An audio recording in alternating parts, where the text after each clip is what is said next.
여러분 반갑습니다. 저는 디지털 스토리 스튜디오의 김유석입니다. 오늘은 중국 고대 국가에서 집행된 형벌들 중에서 현대인들의 시각으로 볼 때 괴이한 형벌을 하나 소개해드리고자 합니다. 바로 곤형이라는 형벌인데요. 머리카락을 자르는 형벌입니다. 이 곤형과 연관되어서 사용된 말이 봉두남발인데요. 이 말은 머리털이 어지럽게 뒤섞여 수풀처럼 된 상태를 비유하는 말입니다. 자, 이제 시작합니다. 아니, 대체 왜 그랬을까요? 고작 머리카락 좀 자르는 건데 말이죠. 이게 어떻게 한 사람의 인생을 그냥 끝장내버리는 그런 무시무시한 형벌이 될 수 있었을까요? 자, 그 비밀을 지금부터 한번 파헤쳐 보겠습니다. 자, 오늘은 이렇게 4가지 이야기로 나눠볼 텐데요. 첫째, 머리카락이 어떻게 형벌이 됐는지. 둘째, 머리 스타일이 어떻게 정체성이 될 수 있었는지. 셋째, 이게 어떻게 수치심에서 저항의 상징으로 바뀌었는지. 그리고 마지막으로 과거와 현재, 머리카락의 의미는 또 어떻게 다른지. 이렇게 이 머리카락의 정말 놀라운 여정을 한번 따라가 보겠습니다. 자, 그럼 첫 번째 이야기부터 시작해 볼까요? 머리카락이 형벌이 되다. 부제는 왜 머리카락을 자르는 것이 끔찍한 형벌이었을까인데요. 이게 정말 궁금한 지점이죠. 아니, 그냥 머리 자르는 거잖아요. 근데 왜 이게 그렇게까지 끔찍했을까요?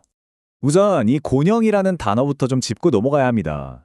이게 뭐냐면 죄인의 머리카락을 강제로 깎아버리는 형벌이에요. 근데 중요한 건 이게 그냥 때리거나 하는 신체적인 벌이 아니었다는 거죠. 포인트는 바로 치형이었다는 겁니다. 한마디로 정신을 파괴할 정도의 수치심을 주는 형벌, 바로 그거였던 거죠. 자, 그럼 왜 이게 그렇게 수치스러웠을까? 그 배경에는요, 아주 핵심적인 유교 사상 하나가 딱 버티고 있습니다.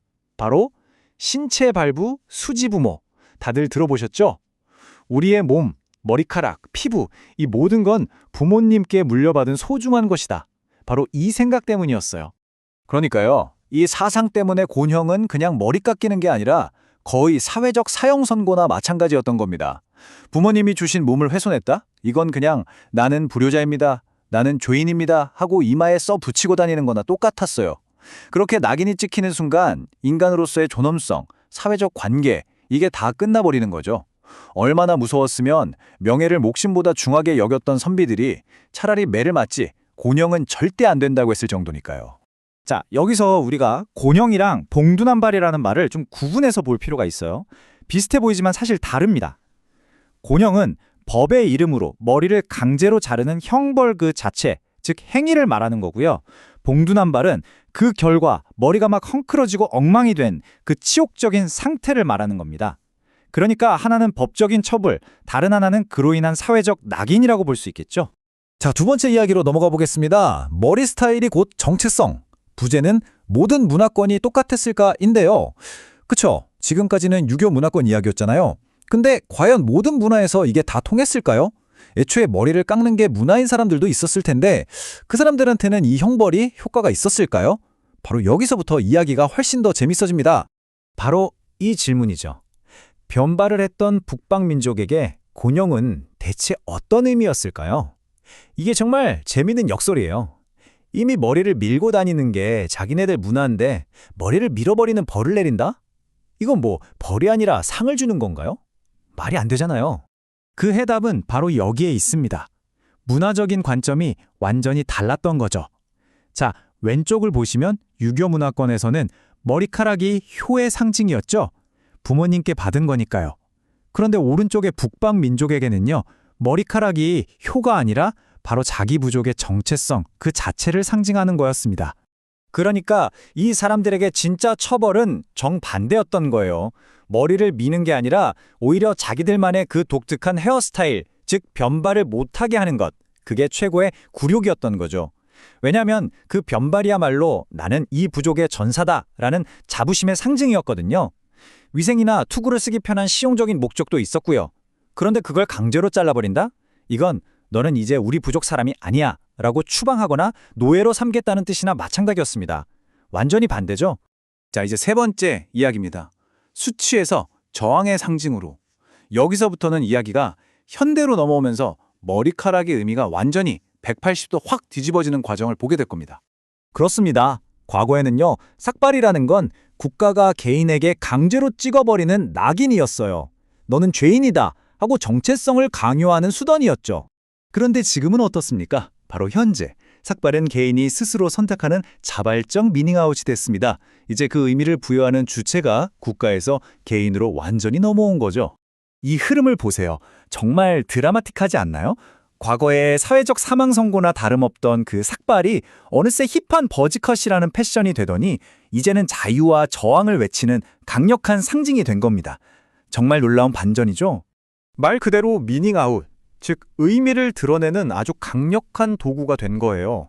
과거에는 국가가 너는 범죄자다라는 의미를 부여했죠. 하지만 지금은 개인이 나는 당신들의 생각에 순응하지 않겠다는 의미를 스스로 선언합니다. 우리가 요즘 보는 정치적 시위에서의 삭발이나 탈코르셋 페미니즘 운동 같은 것들이 바로 그 예시죠. 그래서 이제는 삭발을 처벌이라고 부르지 않잖아요. 투쟁이라고 부르죠. 이 단어 하나만 봐도 그 의미가 얼마나 바뀌었는지 확실히 알 수 있습니다. 자, 이제 마지막 네 번째 이야기입니다. 과거와 현재, 머리카락의 의미, 시대에 따라 가치가 어떻게 변화하는지 한번 정리해 보면서 마무리하도록 하죠. 여기서 재밌는 사실 하나, 이 곤형이라는 말이요. 한자가 두 가지가 있어요. 왼쪽처럼 머리 깎을 곤자를 쓰는 곤형이 있고 오른쪽처럼 몽둥이 곤자를 쓰는 곤형이 있습니다. 그러니까 하나는 정신적인 데미지를 주는 거고 다른 하나는 물리적인 데미지를 주는 거죠. 아주 흥미로운 대비가 되네요. 이걸 요즘 말로 표현하면 이렇게 될 것 같아요. 과거 선비들에게 머리카락은 자기 자신, 즉 본캐 그 자체였습니다. 이걸 잃는 건 나를 잃는 거였죠. 하지만 지금 우리에게 헤어스타일은 뭡니까? 다양한 나의 모습을 보여주는 수많은 부캐 중 하나일 뿐이잖아요. 결국 이 모든 이야기를 관통하는 핵심 키워드는 바로 이겁니다. 과거에는 강제된 낙인이었던 것이 오늘날에는 자신의 신념을 드러내는 자발적 미닝아웃으로 그 성격이 완전히 바뀌었다는 것. 이 완전한 역전, 이게 바로 오늘 이야기의 핵심이라고 할 수 있겠습니다. 자, 그럼 마지막으로 이런 질문을 한번 던져보면서 마무리하고 싶습니다. 이렇게 머리카락의 의미가 시대에 따라 완전히 변했잖아요. 그렇다면 지금 우리가 목숨처럼 소중하게 여기고 너무나 당연하다고 생각하는 가치들은 과연 먼 미래에는 어떻게 보일까요? 어쩌면 수백 년 뒤의 사람들은 지금의 우리를 보면서 아니, 저 시대 사람들은 왜 저런 걸 중요하게 생각했지? 하고 고개를 갸웃거릴지도 모르는 일이죠.